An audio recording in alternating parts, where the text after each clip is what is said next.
वाटतं जत विधानसभा मतदारसंघावर अन्याय झाला आहे। मात्र देवेंद्र फडणवीस आता जतचा चेहरा मोहरा बदलत असल्याचे ठाम मत भाजप आमदार गोपीचंद पडळकर यांनी व्यक्त केला।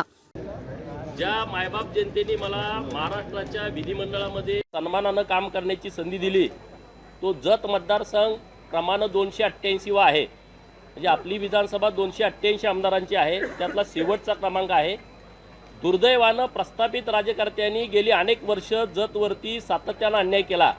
निसर्ग तर कायमचा कोपलेला आहे, निसर्गाने कायमचा अन्याय केला, परंतु ज्यांच्या हातामध्ये सत्ता होती, अनेक वर्षाची सत्ता होती, त्यांनी सुद्धा जतकडे दुर्लक्ष केलं, जाणीवपूर्वक अन्याय केला।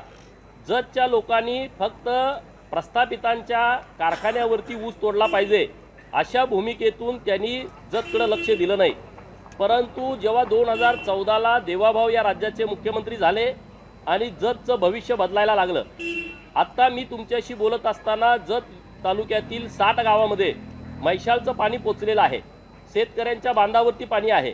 राहिलेल्या 65 गावामध्ये 2026च्या जूनमध्ये काही गावांना आणि 2027च्या जूनमध्ये जत तालुक्यातील शेवटच्या गावातल्या शेवटच्या शेतकऱ्याच्या बांधावरती मैशाल योजनेचं पाणी जात आहे।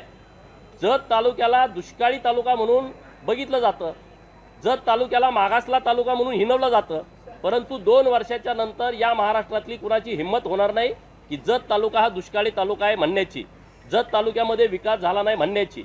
आणि म्हणून मी गेले वर्षभर जेव्हा आमदार झालो तेव्हा या मतदारसंघामध्ये फिरतोय, गावागावामध्ये जातोय, तर तिथली एक बाब अत्यंत जी महत्त्वाची आहे ती माझ्या निदर्शनास आली की जत हा दुष्काळी तालुका नाही आहे, ही दुष्काळी भूमी नाही आहे, जत ही देवभूमी आहे।